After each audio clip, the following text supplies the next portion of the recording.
Welcome back to Whovo Review. I am Farrar, and we have the exact same cast of characters as last week. Lewis. Hello. Paul. Hi there. And Allie making her second appearance. Hi. Welcome back. Thank you. And it's appropriate, I guess, that we have the same four people because we're talking about the second part of the Ishilders story. It started with the girl who died, and we now have the woman who lived. Once again, we had an historical with aliens instead of actual historical monsters. There actually was a female highwayman in the 17th century, Lady Catherine Farrar, I believe it was. And I think that's why this story was set in 1651. She died in 1660. She was active during the 1640s to 1660, and I think that's why we had the female highwaymen in that time period. Everything else about this was wildly inaccurate, so let's just throw historical accuracy aside and talk about the fact that this is really a character-driven two-part episode. Yeah, I feel like in a lot of cases these days, when the characters are the focus, the plot can take a backseat and possibly even get completely run over. You know, in many cases, important points were glossed over, or perhaps they were edited out. Who knows? But it really goes to prove that if the characters are really engrossing, a lot of the audience will not notice the plot problems. And the atmosphere was great on this story, too. They really nailed it. It looked great. It did look great. There was a lot of 18th and 19th century in it. Somebody, a big war buff, pointed out to me that she was wearing the wrong type of helmet to be an archer during the Agincourt flashback because there was a ridge which would have interfered with her bowstring. Gotcha. Some people chalk that up to just people not doing their homework, and other people say, "Come on, BBC, you're known for doing historicals right." For a 10-second flashback, Right, there really, was a lot of flashbacks. There was a lot of different... we don't really need that much accuracy for a Right. flashback like that. Well, and if that's your main complaint is the incorrect helmet, I mean, you're not paying attention to the Yeah, I mean, the especially spirit after of the last story. week's Viking helmets. Well, there was the 19th century grandfather clock, which had the minute hand in the third winder, so that gave it away. There was no highwayman outfit. What she was dressed in was simply what we've seen in the 18th century and beyond in highwayman stories and other portrayals, which is what led me to believe that this was a comedy episode and we shouldn't really be taking all of that stuff seriously. That's not what this story was about. The set, the aliens themselves, all of these were backdrop, and really, the aliens were two-dimensional, just like in the previous episode. Yeah. They were there, they're requisite part of the story, but they're not what it's all about. It's about the characters, about the development. It's about seeing the impact that the Doctor had. His intent was to save someone, but him not really thinking about the consequences, just leaving and then coming back 800-odd years later, and he sees the effect that he had on her. She will live in perpetuity, basically, but she still has the limitations of a human being. Yeah. Physically, she's regenerating her cells, but her capacity for memory. Her memory is her papyrus of in perpetuity that she has, her huge library with all these diaries, and for her to remember, she remembers things that really impacted her, like her becoming, but there's literally centuries of her life that she has no memory of, and she has to go back, and her own life is a story that she's read about. Well, and the fact she has to keep the chapter about her children dying as a reminder not to have children. Wow. Because Yes. she can't remember her kids. Mm-hmm. I don't know how you all felt about the story. I felt as though because we didn't have Clara, this would have been a great chance if this was supposed to be, Oswald's gone, we're moving on to a different companion, that this could have been the second part to introduce that, and then kind of that reconfiguring, wait, nope, sorry, Ishilder, you're going to hang out here, we're going to go our separate ways. But I do think they set it up to bring her back. Yeah, the Doctor's reasons for leaving her behind seemed sketchy. Like this episode was rewritten, and it was going to be originally the introduction of her as a companion. Ooh. Either the replacement or maybe a third, but then it was rewritten to make it not so. But I think last week was a setup for this week, and I think this week was a setup for the end of the season. I think she's going to come back either in the season finale or next year when Clara's gone.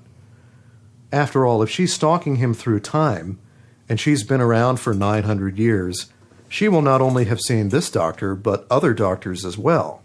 By the next time we see her, she could know all manner of stuff about the doctor and could really be a good companion and or adversary or watchdog. She could be the new Torchwood. She could be the new Leela. I was thinking, she is kind of a suitable case for rehabilitation like Leela was. She's got that sort of warrior spirit that basically sets her up as, I guess, a true neutral kind of character, She knows her lot in life, and she's not going to kill herself. She's just going to continue existing despite it all. And her proclivity toward, basically just killing or doing whatever she wants to could be tempered by the doctor's morality. Yeah, I had a problem with that. There's this kind of dichotomy. He said he doesn't want to create tidal waves, and yet he let this woman live for 900 years, killing indiscriminately. That kind of reverses that, doesn't it? Yeah, they could have changed the dialogue a little bit and maybe cut that out. As you said, the editing in this episode was kind of strange. I thought it seemed kind of rushed to completion. Maybe. But there was so much to fit in that I think they cut and cut and cut and cut. But they had plenty of time for the doctor's brooding guitar at the end. Well, yeah, because that's his new thing, brooding guitar. I rather like that. Yeah, I'm just saying it didn't seem rushed. Right. No, it didn't seem rushed. You're right. It sort of gave that faux impression of not being rushed. And at the same time, it was choppy. I didn't have as much of a problem with the choppiness, but, there probably does exist somewhere out there a long cut, with a lot of the missing pieces. And I really, and I have to wonder nowadays because there's no director commentary like there used to be 5 years ago or so in the Tennant episodes. But, and I miss that. But nevertheless, I really wonder these days at the production process of the show. And I really wish they would give us a peek behind the curtain. It just so happened, that my tracking device, it led me to the carriage that you were, robbing. It was a... You mean you haven't come for me? No, it was just a coincidence. Okay, so we've had some foreshadowing of Maisie's return, but I think that goes hand in hand with the foreshadowing of Clara's exit. I think that Maisie has been, as you said, she's been in the background. She's been observing the doctor going about his merry way and different incarnations of him popping in and out of her timeline, sometimes to observe her, sometimes being observed by her. She's jealous of all those companions. And she's probably seeing Clara in times when the doctor hasn't seen Clara. And sees her popping up in his timeline. I kind of think she's going to be the one that's going to take Clara out. That's just my prediction. Is that she, and then to redeem her after that, I don't think the doctor would forgive her for that. He may have to do something like take her out as well. Or neutralize that implant, perhaps. Well, he did say something about she could live forever barring accidents. But the whole I'm watching you, I'm keeping an eye on you, it almost had this slightly nefarious tone to it of this could be her way of getting revenge. I think that's actually a really great theory. She did say she was going to take care of those that he left behind. What does that actually mean? You mean, what does take care of mean? Exactly. Yeah. Well, she's very adept at killing people, apparently. Yes, she is. But at the end, I think it seemed more benevolent. I think I'm very glad I saved you. Oh, I think everyone will be. It was kind of hard to tell from her delivery, possibly deliberately, hard to read. They're giving the doctor a lot of light and shadow in his characterization, and I think they did the same thing with her, and I think she did that partly through her the delivery of her dialogue. Well, what does she mean by that? Is that something we're supposed to find out later, or do we just take it at face value? And I think these are things that are probably going to be picked up later in the season. Well, what do you call yourself? Me? Yes, you. There's nobody else here. The next topic was Thundercats. Okay. Power Ranger evil character. So, Well, let's talk about the villain and just how thin that, was drawn. Well, it's par for the course now, I think. It's the monster of the week. We have yet another cat race in Doctor Who. The origins have not been explored or explained. It reminded me of the Shakespeare Code, where you have the portal opening in the sky, and they want to come to Earth and invade it, and you have to stop them, and that's all we know. Yeah, just kind of throwaway. It was a plot device to get the character drama between Maisie and the Doctor to resolve and to happen. And I honestly think that's where we are now. I don't think they're doing anything with the new monsters, at least not the ones that are being introduced this season. The ones that they bring back from previous seasons, okay, fine, but the Mire, nothing there. Lion Guy, Thundercat King, whatever you want to call him, nothing there. The ghost folks from Under the Lake, nothing there. Right. They feel like caricatures. Like you've seen these monsters somewhere else. Where have you seen them? I can't put my finger on Like it. just sketches. The only one that had any depth was the Daleks and Davros. And that's Those because have- they've been around for 50 years. Yeah, those have decades of development. They kind of feel like Scooby-Doo monsters a bit, Yeah. in a weird way. Yeah. Somebody compared one of the previous episodes to a Scooby-Doo mystery. I can't remember which episode it was, but it was Ghost just one, like, probably. I think it Yeah. was, and I would have got away with it if it wasn't for you, meddling Time Lord. Yeah. Clearly, you don't need money. So why do you rob? For the adventure, Doctor. Isn't that what life's all about? Yeah, it's been a while since we saw a lion character. I think it was in Warrior's Gate. Warrior's Gate, We yeah. had cheetah people in between then and now, and of That's course right. we had cat nurses. The cat nurses. I kind of want the cat nurses to come back. I liked them. But also, this could be an interesting opportunity because at some point, I want to call her Maisie, Ashilder's going to have to meet Captain Jack. I feel like that will happen in some way. And it, I think, was kind of alluded to. Well, we've got 3 nearly immortal humans on Earth now at the same time. We've got Ashilder, we've got Captain Jack, and we've got Rory. They should get together every 10 years and have like a little powwow, hey, what's going on in your neck of the woods? Yeah, it was funny that The he Immortals Club. He name dropped Captain Jack, but he didn't name drop Rory. Although, well, Rory technically was immortal while he was a machinery, right? Mm-hmm. He's no longer that, so he's no longer immortal. That's true, but at the moment, I mean, in 1651... At that point, right? You're right. He would be. He's the Centurion. Right, he would be. So... Come out of the Pandorica. Let's have drinks. Yeah. Right. Let's have tea. Oh, drinks, by the way. Somebody pointed out that they didn't have cocktails in 1651. Yeah, that line was very strange. Well, and Cromwell... Now, this is... Do you want a cocktail? No. Yes, I'm going to have a cosmopolitan as I'm sitting here doing this. So strange. I think the only reason they said it in 1651 was because there was a female highwayman in 1651. Everything else says later. Cromwell was in the army. He was in charge of the army in 1651. He was at the Scottish campaign. He would not have had the authority to pardon a civilian prisoner. So when the doctor says, I have a pardon here from Lord Cromwell himself, the hangman should have said, what? This Right. is not a military execution. That was strange to me. If you really look at this carefully, you can just pick it apart. But I think the overall feeling is that the story was pretty good. The execution felt off. And they need to hire a historical consultant need to really hire- very badly before a bunch of people get really poor scores on their history tests. yeah. How do you know how to ship? Because I'm incredibly clever. It doesn't matter. In this episode, all of the comedic dialogue had this kind of cartoony type underscore. And I wasn't sure which I was supposed to be paying attention to because to me the music said physical comedy. But I was supposed to be paying attention to the dialogue, like when they were walking up the stairs, Yeah. talking in a normal voice, almost, in the middle of a housebreak. They had this comedy music going on. I thought, it's almost a distraction from the dialogue, which itself should be funny. I don't know enough about this. That could be the way British television is done. But I think it goes to choices, whether it's your choice of music, whether it's your acting choices, whether it's your plot device choices. And you brought up a great point that I totally forgot about, which was that staircase scene. We're sneaking in, and yet we're kind of talking at a regular volume. Oh, Yeah. wait, we're being sneaky, but we're still talking and having a conversation. I'm sorry, if I'm breaking in somewhere, my mouth is shut. Well, and I think that's why this played more like a stage comedy than a TV show, than a historical adventure.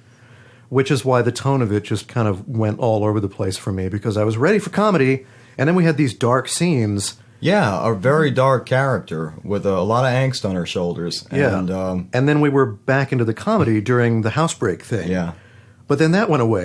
It wasn't in comedy anymore, and I guess it's just the fact that I'm not used to this rapid snapping back and forth. And Because of Maisie Williams sometimes talking so low in the mix, it was hard for me to catch a lot of the dialogue in this episode. You see, I didn't have a problem with Capaldi's voice, but Maisie Williams, I felt, was really mealy-mouthed throughout the entire episode. We rewound the tape several times to check what she was saying. But her delivery in general, the character was almost, I don't know, at times just seemed like sociopath to me. Yeah. Yeah, which made the turn at the end all that more strange. Yep. I mean, she was at Agincourt, 20,000 people dead. Right. But here she is at a gallows on the outskirts of London, and suddenly her mind is changed. That seemed too quick to me. Yeah, well... I don't think it was genuine. She was in contact with the doctor, you know. Her swift turn of conscience is precipitated by the doctor, not by anything coming from inside of her. It's his own guilt trip that's causing her to rethink. Well, I mean, I guess phase one of that was when she decided to use a guy who was already doomed to hang instead of killing her Right. manservant. She's not completely cold-hearted. But all the same, she did seem pretty brutal by the time they actually got there. Yeah. It didn't feel like the change of heart was already on the way. It felt like she was convinced just to take someone who was already going to die anyway. And it didn't really seem like it was more of a change of heart. It was, like you said, it was just because he was there. I don't know. I'll have to watch it again, I guess. But it didn't really feel genuine to me. Like you said, it didn't feel organic. I mean, at this point, she's been around over 800 years. She doesn't really value necessarily human life the same way you or I would if they'd just gone in a blink of an eye. She's detached herself emotionally because of that loss of her children. She's not really, connecting up with anyone.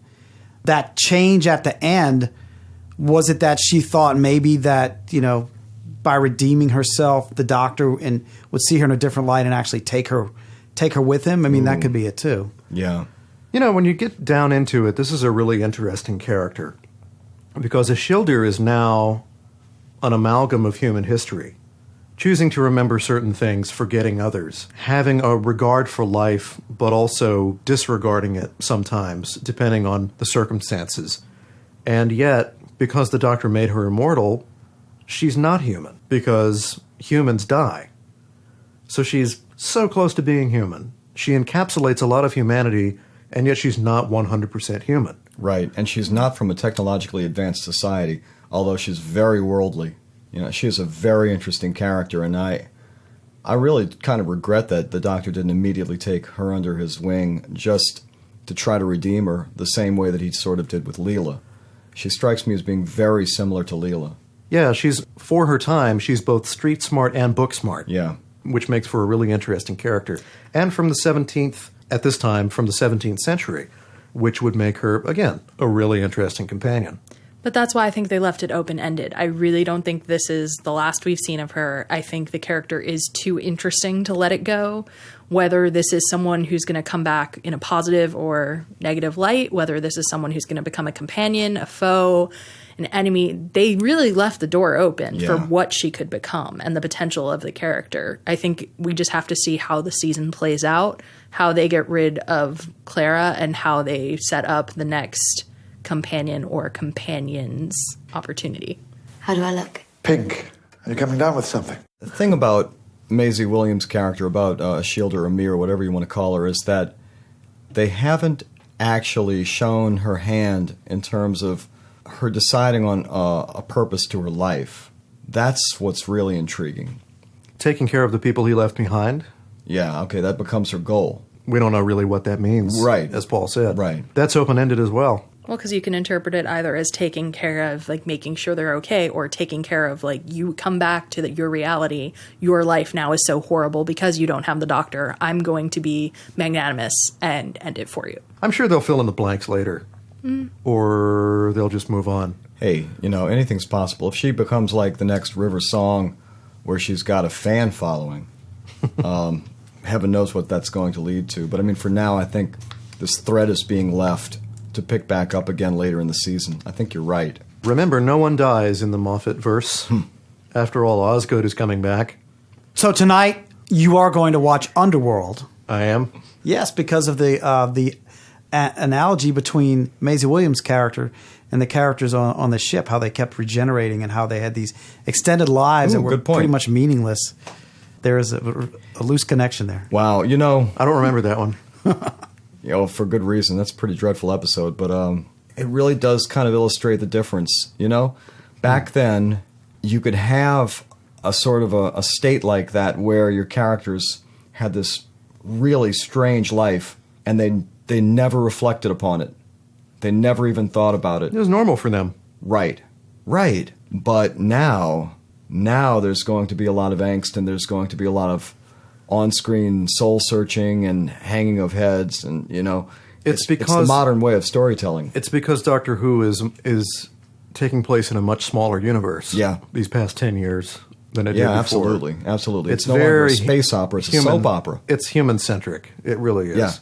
The Doctor could have ran into Ashildr in the far future. She could have been a pioneer astronaut colonizing some distant asteroid. But instead, we saw her in 1651. Which is a lot cheaper to film in. It's a lot cheaper to film in, but they picked specific images that the audience already knows. Yeah. The highwayman. Town gathering for the hanging. The hanging, I was trying to think of the big house, English country houses being robbed. All of these very familiar things. They use these trappings to tell the character's story. Yeah, they're shortcuts for storytelling. Yeah. Yeah. Is it effective? Is it effective storytelling? I think it's a lot more about the characters and, their lives than it is about an overall story. I think, at least for this production team, it's become more about the characters' drama and interpersonal relationships than it is about any matter of galactic import or the fate of the Earth or evolution or science. It's not really science fiction. The science parts of it are trappings. It's beyond science. I mean, the doctor doesn't even explain anything anymore. Right, it's completely incidental. I'll explain later. He doesn't even do that That's anymore. right. I want more than this.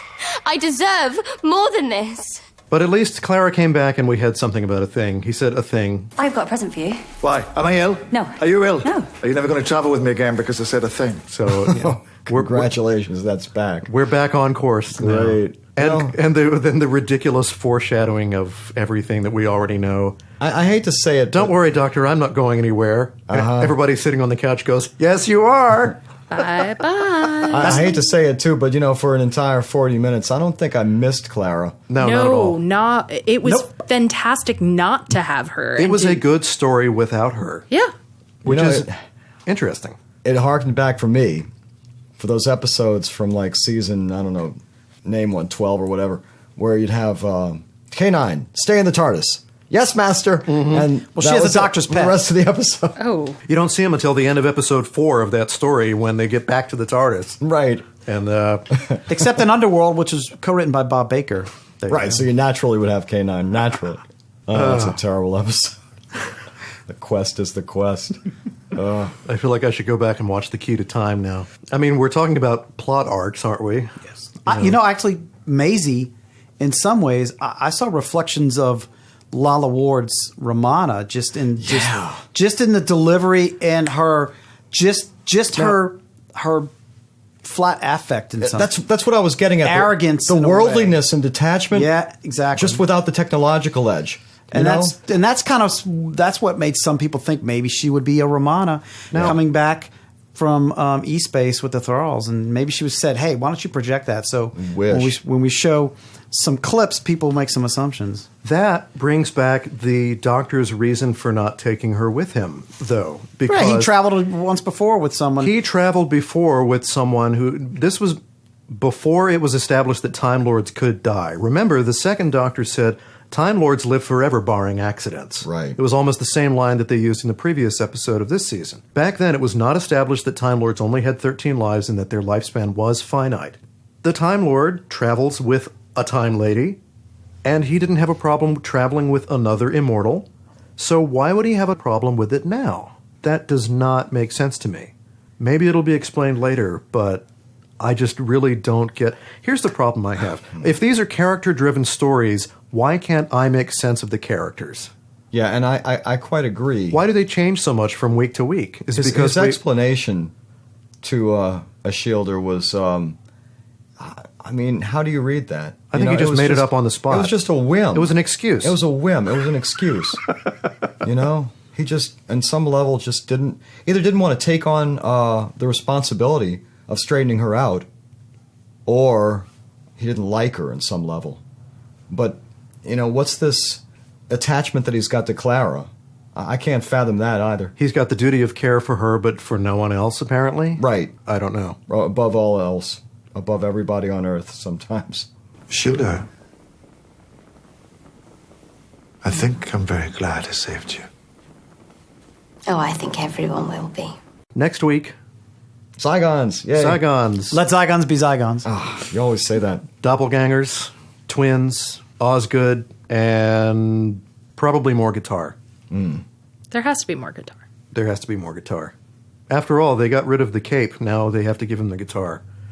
I like him. I really like this characterization. I do. I just wish there was more to it. Yeah. And then there would be less time for plot. No, it's not that. It's that, there were, and I said this when we were watching it, I said, there's a lot of unspoken stuff here that could be filmed if the actors would only do it. If you would give us a quick shot of somebody's face changing when their mood changes. But instead, there were a lot of wide shots in this episode with dialogue going on, and there were no cutaways to, and again, it makes me wonder, how quickly was this episode produced and filmed? Or how long was the script compared to how long it had to be on screen? Yeah. Well, fingers crossed for next week. Always. It's been a pretty fun and diverting season. Despite all the problems, it's been good. I think it's been better than last season. Yeah, I've enjoyed it more definitely than better last than last season. season. Overall, it's a lot more enjoyable. Yeah, last season was frustrating on a lot of levels. This season has been, despite the problems, has been fun. Yeah. It's good entertainment. It's still compelling. I'm still wanting to watch it. Oh, yeah. Yeah. I think Capaldi's been able to inhabit the character and has not been taking a backseat to Clara's relationship with the new beau. We've got to see more of the doctor. We even got to see basically a doctor story with the potential new companion, Sans Clara. And you didn't have that at all last series. Right. I really think that we've got to see a lot more of his character grow, and hopefully will continue. Because I believe what we heard recently was that he is committed to at least one more series after this. Oh, okay. Cool. I like his characterization. I think he's really come into his own this season. Well, thanks, guys, and we'll see you next week. All right. Bye. Adios.